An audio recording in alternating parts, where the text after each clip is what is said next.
So let me show you how to convert any photo into a PDF on your Pixel 10 or Pixel 10 Pro. Now, I'm gonna pick a photo, right? So let me pick a photo like this one, for instance.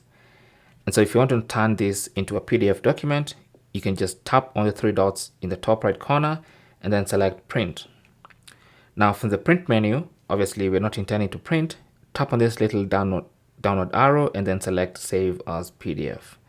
And then once that's selected, you can now tap on the PDF button and then choose where you want to save your PDF. I'm going to save mine in the downloads folder and I'll call it Coast Photo. And then tap on save.